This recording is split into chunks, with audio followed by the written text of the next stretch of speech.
다른 복음서에서는 예수님께서 이제 비유로 이렇게 설교하신 내용들이 많이 있습니다. 그런데 그것과 달리 요한복음에서는 당신의 그 정체성에 관해서 에고 에이미, 나는 무엇이다 이러면서 예수님의 그 자신의 정체성을 선포하신 내용들이 지금 7군데가 나온다고 말씀을 드렸고, 그 중에 오늘은 6번째 예수님의 자기 선언인 내가 곧 길, 진리, 생명이다 하는 그 말씀을 상고하려고 합니다. 오늘 본문은 우리가 읽은 대로 그 배경이 그렇습니다. 예수님께서 세족식을 하셨습니다. 그 앞에. 마지막 만찬이죠. 그죠? 그래서 발을 씻기고 나서 제자 중에 하나인 가룟 유다가 배반할 것이다. 그때는 뭐 누구라고 예수님은 이름을 지명하지는 않았지만 너희 중에 하나가 이제 나를 배반할 것이다. 그런 것을 예고를 하셨고, 그리고 베드로가 절대로 우리는 그렇지 않을 거다고 하니까 너도 이제 날 다 배반하게 될 거야 라는 그런 예고를 했죠.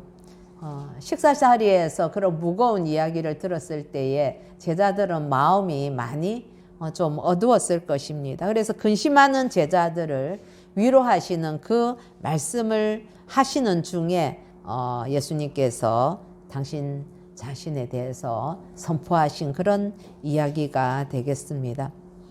2절과 3절 보면 내 아버지 집에 거할 곳이 많도다. 그렇지 않으면 너희에게 일렀으리라. 내가 너희를 위하여 거처를 예비하러 가노니 가서 너희를 위하여 거처를 예비하면 내가 다시 와서 너희를 내게로 영접하여 나 있는 곳에 너희도 있게 하리라. 그렇게 아버지 집에 거처를 예비하러 내가 이제 떠난다. 너희들과 헤어질 시간이 되었다라고 이제 미리 말씀을 하시죠. 그러면서 길에 관해서 말씀을 하십니다.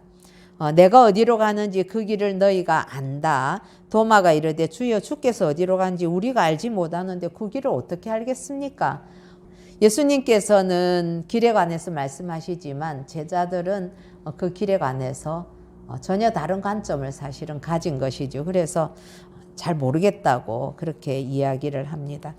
그러자 예수님께서는 위대한 진리를 선포하시는데 바로 내가 곧 길이요 진리요 생명이니 나로 말미암지 않고는 아버지께로 올 자가 없다. 그 놀라운 진리를 선포를 하십니다. 여러분, 진리는 무엇일까요? 진리는 뭐 영어로는 truth라고 얘기하고 또 한문으로는 참된 이치다 혹은 뭐 참된 도리다, 그렇게 진리를 설명하기도 하고, 언제 어디서나 누구나 인정할 수 있는 보편타당한 인식의 내용, 이런 것을 진리라는 그 단어의 뜻으로 풀이를 하고 있습니다. 그래서 우리는 진리에 대한 어떤 가치 기준이나 기대들이 있습니다. 첫 번째로 진리는 어때야 되는가 하면 일관성이 있어야 되죠. 그렇죠? 일관성이 있어야 되고, 두 번째는 진리라면은 그거는 사실과도 일치해야 되는 것이죠. 뜬구름 잡는 게 아니고 현실적인 것과도 요즘 흔히 말하는 팩트랑 맞아야 되는 거죠. 세 번째 진리라면은, 그렇다면 그 진리는 인간에게 삶의 유익이 있어야 그게 진리이지, 인간의 어떤 삶을 해치는 거라면 그건 진리로 받아들일 수가 없을 것입니다. 기독교 진리에서 예수 그리스도가 우리의 구원자로서 하나님의 아들 즉 하나님이시다 하는 것은 성경의 신구약이 일관되게 증언하는 것이지요. 그래서 일관성을 가지고 있습니다. 또한 예수님이 2000년 전에 인간의 옷을 입고 이 땅에 찾아오셔서 여러 가지 그 사역들을 하셨죠. 그래서 예수님이 역사적인 존재로 오셨다는 사실, 그게 현실과도 맞는 사실과도 일치하는 내용이죠. 뿐만 아니라 예수님께서 오셔서 하나님의 아들이심과 십자가의 그 대속 죽으심과 그 부활을 하셨는데, 이것을 믿을 때에, 그 진리를 받아들일 때에 천국 백성 곧 하나님의 자녀 영생에 유익이 있는 것입니다. 그래서 기독교의 진리는 진리라는 것이 이러해야 된다는 우리의 그 가치 기준에 부합하는 그런 내용이 되는 것입니다. 제가 간간히 말씀드리지만 우리가 이 시대를 포스트 모더니즘 시대다 이렇게 얘기합니다. 후기 현대주의 이렇게 쓰고 있지요. 이 시대에 있어서 우리 기독교의 구원의 진리는 다양한 모습으로 도전을 받고 있습니다. 왜냐하면 이 시대는 모든 걸 상대화시킵니다. 상대주의를 추구하지요. 그래서 절대 진리란 없다라는 주장을 하는 것이 이 시대 포스트 모더니즘의 특징이기도 합니다. 이게 이제 종교 문제로 나타나게 되면 종교다원주의가 되는 것입니다. 그래서 어떤 종교든지 간에 다 같아. 뭘 믿든지 결국에 가면 한 군데서 만나는 거야. 그러면서 등산하는 원리를 가지고 이 사람들은 설명을 하죠. 산 정상이 있는데 가는 길은 여러 가지 코스가 있다. 그래서 어느 코스로 가든지 간에 정상에 이르면 되지 않느냐. 그러면서 어떤 종교든 뭘 믿든지 간에 다 맞다. 신에게 이르는 길은 다양한데 그걸 통해서 다 이렇게 그 정상에 신에 이제 이룰 수 있다. 이렇게 이야기를 하는 것이죠. 그러니까 그 사람들의 주장은 신앙에 있어서 종교에 있어서도 절대 진리라는 것은 있을 수 없다는 것을 주장하는 것입니다.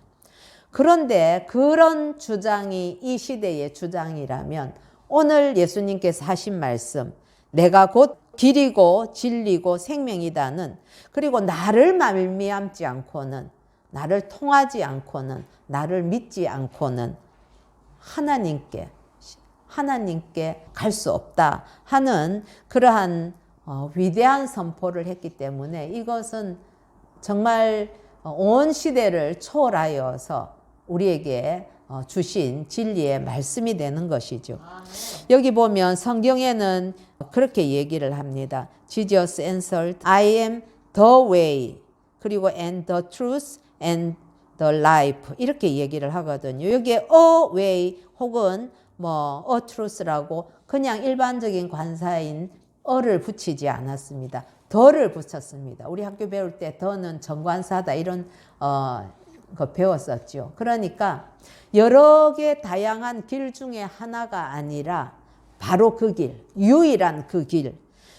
내가 그 유일한 그 길이고, 내가 유일한 그 진리이고, 내가 유일한 그 생명이다 라고 선포를 하는 것입니다. 이게 이제 바로 절대 진리를 선포하신 것이 되지요. 우리 안에는 이슬람이나 어느 종교나 다 같다 그렇게 이야기할 사람은 없을 것입니다. 그런데 안 믿는 사람들한테 여러분들 전도를 위해서 이야기를 하다 보면 그 사람들은 이거 믿든 저거 믿든 다 똑같아.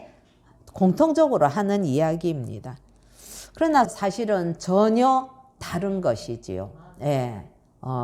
그래서 종교는 겉으로 보면 다 비슷하지만은 안을 보면, 속을 보면, 그 근본을 따져보면은 철저하게 다르다 하는 것이 기독교 변증신학자들의 공통된 의견입니다. 이런 상황 속에서 우리가 기독교 진리의 그 유일성을 드러내려면 다른 종교랑 비교를 해보면 우리 기독교가 왜 절대 진리인가 라는 것을 확인할 수 있겠지요. 첫 번째로는 우리가 기독교와 이슬람교를 한번 비교를 해보십시다. 많은 사람들은 그렇게 이야기를 합니다. 기독교의 하나님과 이슬람의 그 알라신 하나님이 같다라고 잘못된 그런 이해를 하는 경우가 많습니다. 그런데 우리가 알다시피 기독교의 하나님의 이름은 무엇입니까? 구약에 나타나는 우리 여호와 하나님이 우리가 믿는 하나님이시죠. 그렇죠? 네. 그런데 이슬람에서는 하나님을 뭐라고 부릅니까? 알라 신이라고 하죠. 그렇죠? 알라. 그래서 구약에서 엘 혹은 엘로힘 하는 것과 같은 의미를 가지고 있다. 그렇게 이야기를 합니다. 역사적인 어떤 배경이나 이런 걸 봐서는 비슷하다고 볼 수도 있는데, 그런데 실제적으로 그 근본을 따지고 들어가서 보면은 이슬람에서 말하는 하나님 알라와 기독교가 말하는 하나님은 전혀 다른 것이, 첫 번째로는 이슬람의 알라는 단일신입니다. 그러나 기독교 하나님은 무엇입니까? 우리가 오늘 성경 공부할 때도 하나님에 대해서 배우게 되는데, 신론에 대해서 오늘 우리가 배울 내용이 삼위일체 하나님이거든요. 네. 여러분, 기독교의 하나님은 삼위일체 하나님이라는 것입니다.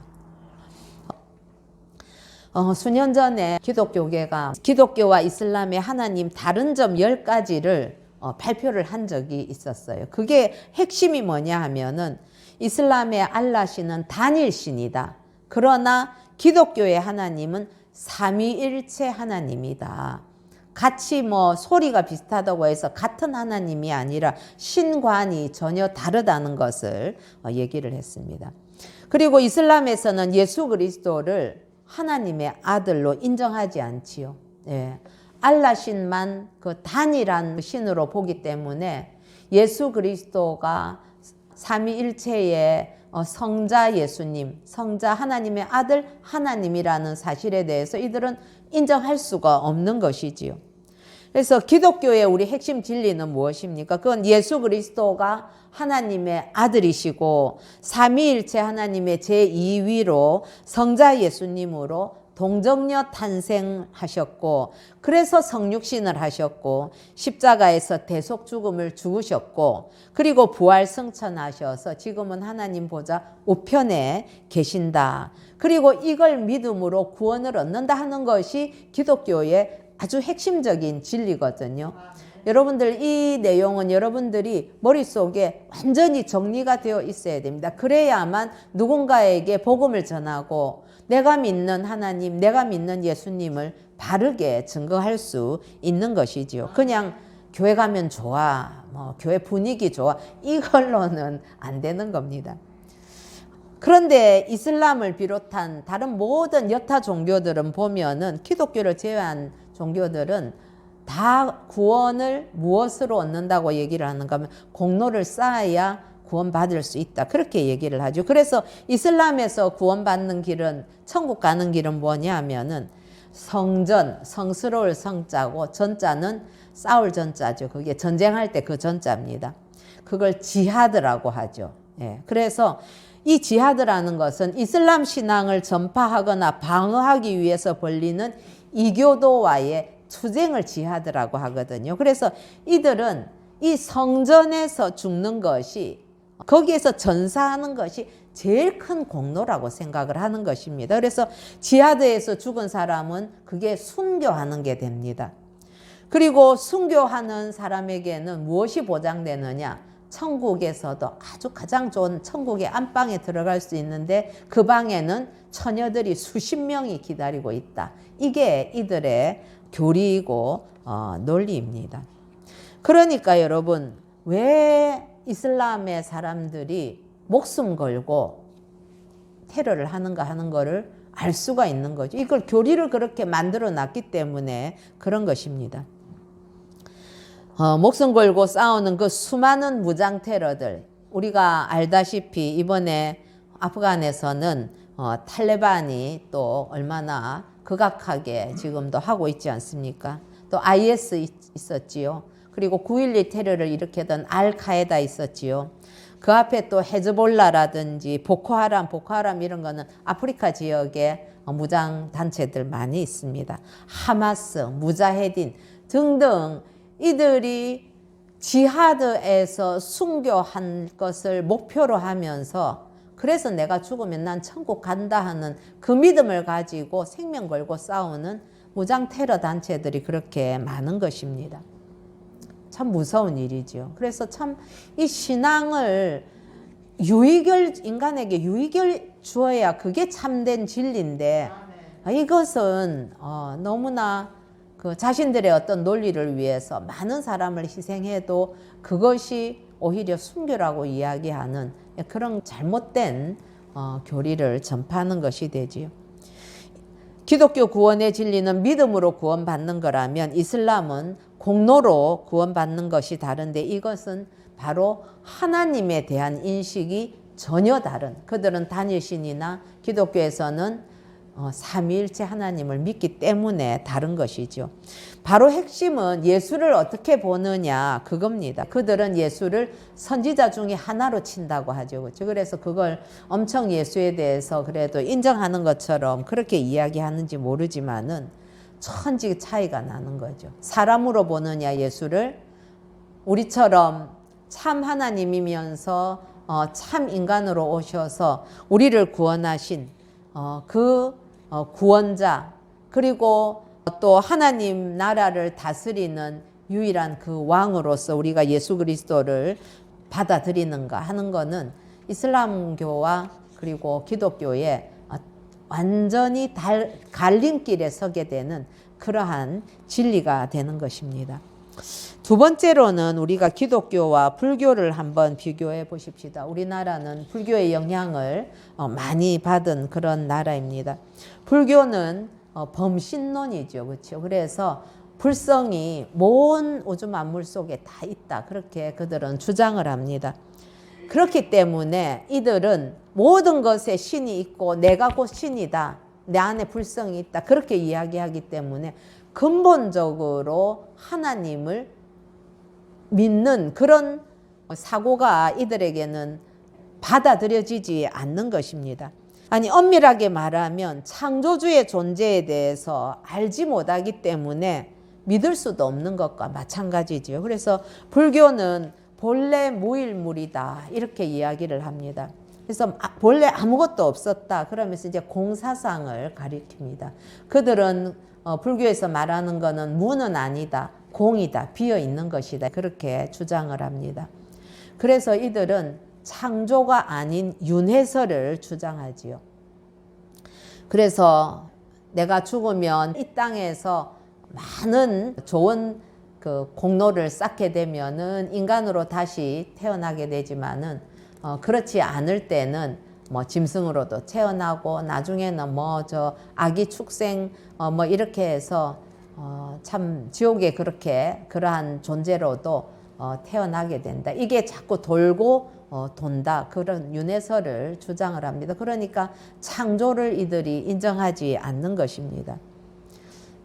근본적으로 이거는 어떤 모든 사물이나 신에 대해서 보는 관점이 기독교와 불교는 전혀 다르다는 것을 의미합니다. 불교는 예수님이 유일한 구원자이고 대속 죽으심과 부활에 관한 진리, 믿음으로 구원받는다 이런 것을 결코 받아들일 수가 없습니다. 그러니까 부처님 믿어도 천국 가고 예수 믿어도 천국 간다. 그 말은 도저히 이루어질 수 없는 틀린 말이라는 것이죠. 그래서 뭘 믿어도 결과가 같다 이것은 여러분 진리가 아닙니다. 사실도 아닙니다. 그들이 주장을 어찌하든지 간에 너무나 명백한 그것은 잘못된 사실이다. 그래서 이걸 믿어도 되고 저걸 믿어도 되고 내가 열심히 마음만 다하면 되지. 그거 다 거짓말입니다. 영국에서 종교학자들이 모여서 비교 종교 컨퍼런스를 하면서 이제 토론을 했다고 합니다. 그러면서 기독교에 그러면 특별한 점이 뭐요? 그래서 이제 그걸 가지고 토론을 해도 뭔가 이제 결론을 내지 못하고 있었을 때에 20세기의 위대한 기독교 사상가인 C.S. 루이스 목사님이 오셨다고 합니다. 그래서 그분이 보면서 도대체 무슨 일로 이렇게 토론을 하느냐. 그러니까 이제 거기 있는 다른 학자들이 기독교의 독특함이 뭔지 결론을 못 내리고 있습니다. 그러니까 이 C.S. 루이스가 이렇게 얘기를 했다고 합니다. 그거 간단해요. 그거 너무 쉬워요. 이지 이렇게 얘기를 했다고요. 그러면서 기독교와 다른 종교의 결정적인 차이는 바로 은혜입니다. 라고 얘기를 했답니다. 다른 종교는 다 공적, 인간의 노력, 도덕적인 어떤 행위들, 수행하는 것, 종교적인 열심 이런 것들을 중시하면서 그걸 통해서 구원을 받는다고 가르치지만 기독교만은 오직 은혜로 구원받는다. 이것이 결정적인 차이라는 것이죠. 그래서 오늘 6절에 예수께서 이르시되 내가 곧 길이요 진리요 생명이니 나로 말미암지 않고는, 예수 안 믿고는 아버지께로 올 자가 없다고 말씀하신 겁니다. 오직 예수님만이 인간에게 구원과 영생을 주시는 유일한 구원자인데, 주님을 말미암아 그것을 거저 얻게 되니까, 여러분 이게 거저 얻게 되니까 이게 바로 은혜이고 선물이 되는 것이지요. 그러면 우리 기독교의 핵심 구원자는 누구인가? 이건 이제 예수님을 어떻게 보는가 하는 문제입니다. 구원은 어떤 걸 구원이라고 하겠습니까? 병에서 노임받는 거, 고침도 그것도 구원받았다고 할 수 있죠. 가난에서 풀리는 거, 이런 것도 구원이고, 정치적으로 압박받다가 우리 나라가 뭐 이렇게 일제로부터 독립하는 거, 이런 것들도 다 그 상황에서의 구원으로 볼 수 있습니다. 그러나 이런 것은 근본적인 구원은 안 됩니다. 일시적인 해결이 될 뿐이죠. 그래서 그런 문제들이 해결을 받았어도 또다시 다른 문제들로 인하여서 우리는 고통을 받게 되고, 궁극적으로는 다 죽음에 이르게 되는 것입니다. 그렇다면은 진정한 구원이란 어떤 거여야 되겠습니까? 그건 인간이 날 때부터 가지고 태어나는 이 고통의 문제를 근본적으로 해결을 해야 되고, 그리고 죽음의 문제를 완전히 극복해서 영원히 살 수 있는 그런 영생을 누릴 수 있어야만 그걸 참된 구원이라고 우리가 정의할 수가 있을 것입니다. 그런데 이 고통과 사망의 원인이 무엇인가요? 이 원인을 알면, 그 원인을 제거하면 구원을 안 받겠습니까? 그런데 그 원인은 바로 죄의 문제라는 것입니다. 그래서 죄 문제를 해결하면 되는 것이죠. 불교에서는 이것을 탐욕, 탐심 이렇게 봅니다마는, 그러나 욕구 가운데도 보면 나쁜 욕구만 있는 것은 아닙니다. 선한 욕구도 있는 것이죠. 그건 인간으로서 굉장히 자연스럽고, 부모가 자식을 사랑하고 보고 싶어하는 욕구, 이런 것들 다 자연스럽고 좋은 건데, 불교식으로 말해서 그것도 탐욕이라고, 내가 내 손주를 보고 싶은 이 욕망을 내가 끊어내야 된다, 그건 자연스러운 것이 아니거든요. 그래서 죄로부터의 해방, 이것이 진정한 구원의 요건이 되는 것이죠. 인간의 고통과 죽음의 원인은 우리 로마서 6장 23절 명백하게 우리에게 이야기를 하고 있습니다. 로마서 6장 23절 보면, 죄의 삭은 사망이요 하나님의 은사는 그리스도 예수 우리 주 안에 있는 영생이니라, 그렇게 말씀하지요. 여러분, 이 죄의 값이 바로 사망이고, 그 죄로 인하여서 우리 인간에게 고통이 온 것입니다. 우리가 이건 창세기를 통해서 너무너무 다 잘 알고 있는 거지요. 사람들은 그렇게 이야기를 할 겁니다. 다 안 믿는 사람은 누구나 다 그 얘기 하더라고요. 아니 아담과 하와 하나님이 만들어 놓고 선악과 하나 따먹었다고 그렇게 인간을 어려운 가운데 두게 한다는 게, 그게 하나님이 자비하신 하나님 맞냐? 그렇게 이제 항변을 하지요. 그러나 이 사건은 그렇게 그까지 선악과 하나 따먹은, 과일 하나 맛있는 거 따먹은 그런 차원이 아닌 것이죠. 선악과를 따먹었다는 것은 인간이, 아담이 자기가 하나님을 배신하고 불복해서 자기가 하나님과 같이 되고, 자기의 욕구대로, 하나님의 뜻대로 혹은 하나님 말씀대로가 아니라 내 마음대로 살겠다는 그런 욕구를 의미하는 것이죠. 그렇기 때문에 아담은 모든 인간의 대표성을 갖고 있기 때문에 그 아담이 지은 그 죄의 그 원죄가 모든 인간에게 유전이 된 것입니다. 그래서 로마서 3장 23절에 보면, 모든 사람이 죄를 범하였음에 하나님의 영광에 이르지 못하더니 라고 말씀을 한 거죠. 자, 그렇다면은 이 구원자는 누구인가? 죄를 누가 해결했는가 하는 거죠. 여러분, 인간이 구원을 받는 이 진리, 즉 구원의 도를 우리가 깨달아야 할 것입니다. 어떻게, 어떤 경로로 이제 구원을 받는가 하는 것을 알아야 되는데, 모든 종교들이 사실은 그런 문제들을 고민하고 찾아가지요. 그러나 우리 한국 불교에서 한 획을 그은 성철 스님이 계십니다. 참 한 종교인으로서 훌륭하신 분이지요. 근데 이분이 10년 세월을 벽만 바라보고 눕지도 않고, 그래서 이 장자불화라고 하는데 이분 이상 그렇게 오랜 시간을 수행을 한 분이 없다라고 지금 불교계에서도 이야기를 하더라고요. 그렇게 했는데도 불구하고 이분이 세상을 하직할 때에는 내 죄가 수미산과 같다, 이렇게 얘기를 했습니다. 수미산이라는 것은 가상적인 산인데 가장 높은 이런 산, 그러니까 이분이 뭐 평생을 그렇게 수도하면서 참 마음을 깨끗하게 하면서 사셨는데 무슨 죄가 그렇게 많겠습니까?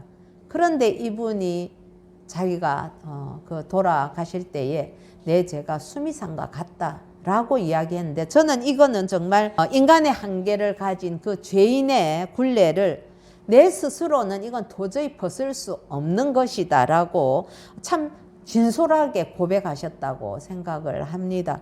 즉 이 말은 인간은, 죄인은 스스로를 구원할 수 없다는 것이지요. 그러나 예수님은 어떻습니까? 예수님은 당신 자신이 스스로 내가 그 길이라고 말했기 때문에, 구원의 길이기 때문에 예수님이 그렇게 면벽해서 수행하고 돌을 닦고 할 필요가 없지요. 완벽한 그 구원의 길 자체이기 때문에 그렇습니다. 뿐만 아니라 예수님은 공적을 쌓는데 완벽하게 다 쌓으셨지요. 하나님 아버지의 말씀에 전적으로 순종하셨습니다. 그리고 하나님께서 아들 예수에게 주신 그 사명을 모두 감당하셨지요. 그러면서도 죄를 전혀 짓지 않으셨습니다. 그들의 의미로 얘기하면 완전한 공적을 쌓으신 것입니다. 뿐만 아니라 예수님은 자신을 십자가에서 제물로 드렸습니다.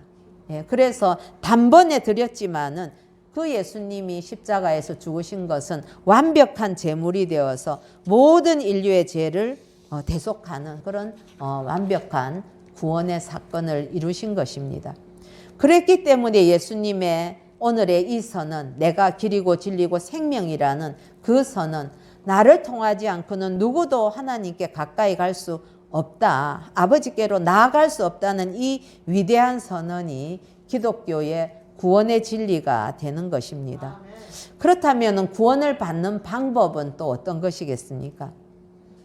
여러분, 배가 이만한 임산부가 또 다른 임산부를 업을 수 있겠습니까?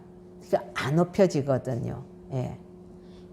그리고 물에 빠져서 막 떠내려 가고 있는데 그 사람이 다른 옆에 있는 사람을 건져낼 수 있을까요? 못 건져내는 것이죠. 그런 것처럼 모든 인간은 죄인이기 때문에 다른 사람의 죄를 대속할 자격이 없습니다. 만약 대속을 하려면 죄가 없어야 되는데 죄가 없는 유일한 분이 누구십니까? 바로 예수님이시지요. 그리고 사람이라야만 죄를 대속할 수 있는데 이 조건을 만족하실 수 있는 유일한 분이 바로 예수님이신 것입니다. 그래서 사람으로 오신 하나님의 아들이기 때문에 사람의 죄를 갚을 수가 있는 것이지요. 예수님은 100% 하나님이시자 100% 인간이시기 때문에 이 구원의 방법, 인간이 죄 없는 인간이 죄 있는 인간을 위해서 대신 그 죄값을 치러줌으로 구원을 얻게 되는 이 논리에 완벽하게 우리 예수님은 어긋남이 없는 것입니다. 사랑하는 성도 여러분, 우리는 이 사실을 믿음으로 구원을 받습니다. 다른 모든 종교는 공로가 있어야 하지만은 기독교는 오직 믿음으로 구원을 받지요. 그리고 하나님의 은혜로 값없이 구원받는데 이 믿음조차도 사실은 하나님이 우리에게 선물로 주시지 않습니까? 그래서 기독교의 하나님은 우리가 사랑의 하나님이라고 얘기하지만은 이슬람의 이 알라신은 많은 그 이슬람의 사람들에게는 사랑의 신이 아닙니다. 그들은 느낄 때에 늘 두려운 존재로 느낍니다. 그래서 내가 이것도 못하고 저것도 못하고 내 공적이 이만큼 쌓지도 못했는데 나는 지옥 가면 어쩔까 하고 굉장히 공포심에 있는 것입니다. 자, 그렇다면은 우리가 이 절대 진리인 그 예수 그리스도를 믿을 때에 어떤 현상이 일어나는가? 절대 진리는 필연적으로 좋은 열매를 맺게 되어 있습니다. 세상은 겉모습을 다 보지요. 예, 우리도 뭐 거기에서 예외가 아닙니다. 그러나 하나님은 언제나 우리의 중심을 보십니다. 그건 처음부터 지금까지도 그러하시고 앞으로도 영원히 그러실 것입니다. 이 시대가 겉모습만 바라보고 인간의 느낌을 중요시하는 시대입니다. 예, 그래서 필링이 중요하다 이렇게 얘기 많이 합니다. 이 포스트 모더니즘은. 그래서 네 마음의 느낌대로 살아라. 이게 이 시대의 모토입니다. 그러나 기독교는 그렇지 않지요. 마음이 중요한 것입니다. 그래서 예수를 믿으면, 이 절대 진리를 믿게 되면 마음이 변화가 있습니다. 그리고 마음이 변하게 되면 삶이 변화가 되는 것이지요. 모든 우리 사람들은 네 가지 질문을 하면서 사는데, 나의 기원, 나는 어디서 와서, 나는 왜 살며, 어떻게 살며, 나는 또 어디로 가는가, 이런 것들에 대한 질문들을 사람들은 다 하고, 이 질문에 답을 얻은 사람들은 살아가는 모습이 다를 것입니다. 그래서 우리는 내가 하나님의 창조물이고 나는 하나님의 영광을 위해서 살고, 그리고 말씀대로 나는 살아야 된다, 그리고 나는 천국을 향해서 간다 하는 우리는 분명한 그 답을 가지고 사는 그러한 사람들입니다. 그러면은 이 답을 알고 있다면 내가 어떻게 살아야 되는지를 알기 때문에 자연적으로 좋은 열매를 맺을 수밖에 없는 것이죠. 그래서 한 그리스도인의 변화는 결국은 세상을 변화시키게 되는 것입니다.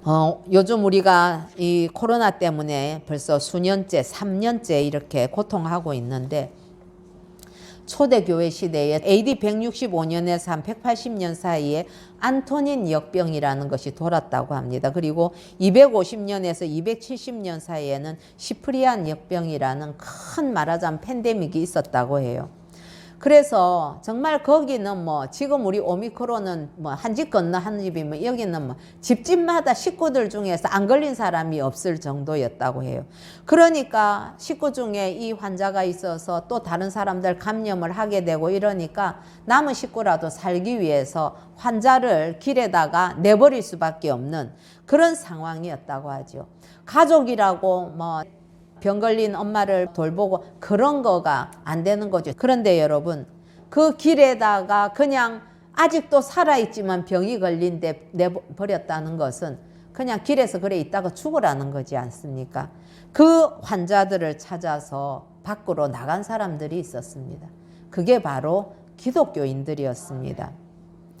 왜냐하면 신자들은 그랬습니다. 그리스도인들은 그래, 나는 죽으면 부활해 라는 믿음이 있었기 때문에 이들은 그 처참하게 버려진 사람들, 아직 숨쉬고 있는 그 사람들에게 가서 물도 주고 먹을 것도 갖다 주고 이불도 갖다 주고 또 사람이 죽으면 장례도 치고 하면서 그 과정 가운데서 수많은 기독교인들이 그 역병에 함께 걸리게 된 것이지요.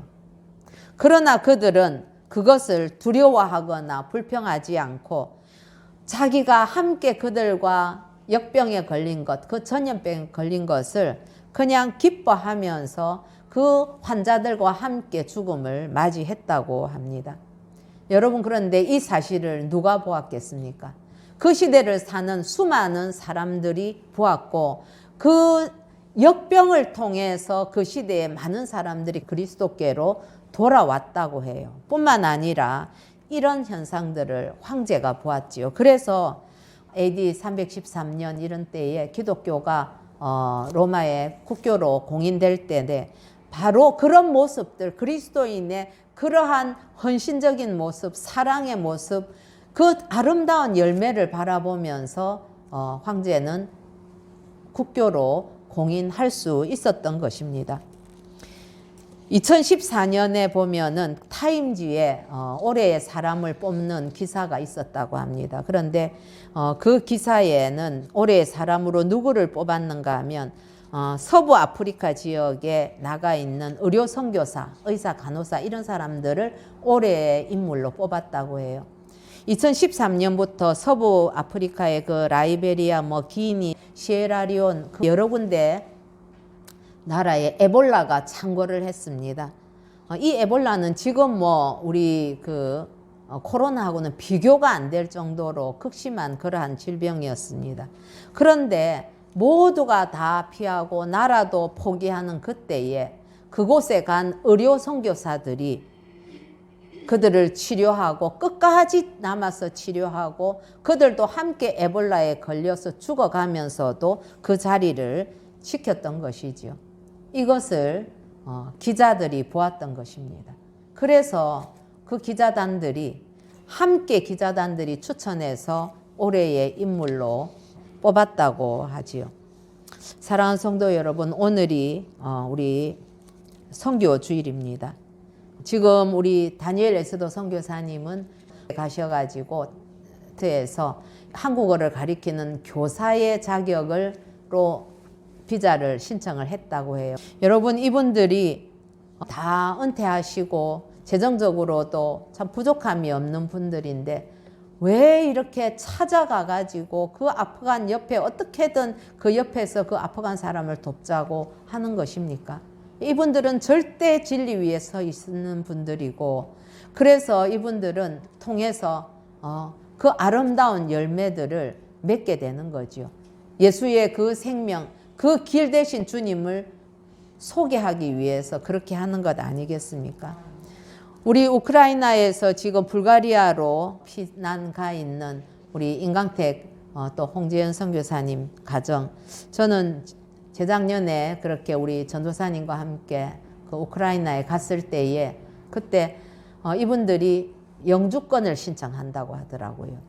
그러니까 조금 한 몇 년 하다가 이제 적당히 되면 내가 한국 들어간다 그런 생각이 아닌 거죠. 예, 그 우크라이나 우리나라보다는 지금 여러 가지로 살아가는 데 있어서 불편한 점이 참 많은 곳이었습니다. 아이들 양육하고 하는 문제들도 그렇고 재정적으로도 늘 안타까워해서 제가 참 선교사님들이 너무 이렇게 살아가지고 어쩌나 너무 마음이 참 아팠었습니다. 그런데 그런 중에도 그 나라를, 그 땅을 사랑하고 그들에게 복음을 심기 위해서 영주권 나오는 것이 이분들의 기도였습니다. 이번에 이 전쟁 발발한다고 지금 나오셨는데, 나오면서도 이분들이 아이고 전쟁 나가기 전에 나 빨리 피신해야 되겠다, 이게 아니었어요. 이분들의 마음은 끝까지 우크라이나에 그냥 남아서 전쟁이 일어나도 내가 같이 지내는 내 믿음의 형제 자매들과 함께 있고 싶은 것이 이분들의 생각이었습니다. 그런데 아직은 국적이 한국으로만 돼 있으니까 지금 한국에서는 4단계를 했기 때문에 그걸 법을 어기게 되면 앞으로 여권이 그냥 소멸되는 그런 징계를 받기 때문에 어쩔 수 없이 눈물을 머금고 그들을 놔두고 지금 피난 나와 있더라고요. 그래서 이분들의 첫 번째 기도의 제목이 뭐냐면 우리가 잘 지내게 해달라, 이게 아니고, 여러분들도 보셨겠지만은 빨리 이것이 종식이 되어서 나는 선교지로 복귀하게 해달라, 이것이 첫 번째 기도의 제목이었습니다. 이분들이 얼마나 형편이 어렵고 한데 외국에 나와서 또 일정 기간을 지내야 되는 거는 여러 가지 참 많은 비용의 부담들도 있을 것입니다. 그리고 안전에 대한 위험들도 많이 있지요. 참 그럼에도 불구하고 이분들이 이렇게 살아가는 것은 절대 진리가 되시는 예수 그리스도, 그분을 의지하고 그분의 그 생명을 나누기 위해서 하는 일이 아니겠습니까? 마지막으로 우리 지도 목사님, 여러분들 제가 그때 올려드린 그 CMC에서 수요 예배 때 설교하신 내용을 보셨는지 모르겠습니다. 거기에 보면은 목사님이 원하시는 것은 그랬습니다. 내가 지금 이 나이에 일본에 선교하러 가는데 나는 많은 걸 바라지 않는다. 한 영혼이라도 거기에서 바르게 하나님의 사람으로 영혼 구원할 수 있다면 난 그걸 위해서 포기하지 않겠다 라고 말씀하시는 걸 보고 참 많은 도전을 받았습니다. 예수님이 그러셨죠. 예수님이 이 땅에 저 하나만 있어도 저를 구원하러 이 땅에 오셨을 것입니다. 저는 그걸 믿습니다. 여러분들도 다 각자가 마찬가지입니다. 그래서 그 한 생명에 늘 집중하시는 그 예수님처럼 이 선교사님들도 다 그 한 생명을 바라보면서 선교지에 가 계시는 것 아니겠습니까? 지금 여러 가지 코로나로 경제적인 환경들이 어려워지면서 교회들마다 선교의 여건들이 많이 어려워졌다고 합니다. 참 정말 마음 아픈 일입니다. 우리는 그냥 여기에서 대충 어떻게 버티면 되지만은 그분들은 교회가 주는 선교비 가지고 이 생계가 달린 문제인데 와도 갈 데가 없어서 빙빙 돌다가 가고 참 그런 안타까운 모습들을 보면서 저는 우리 교회가 정말 더 많은 선교사님들을 섬기고 선교지들을 섬기는 그런 교회가 되기를 간절히 소원하게 됩니다.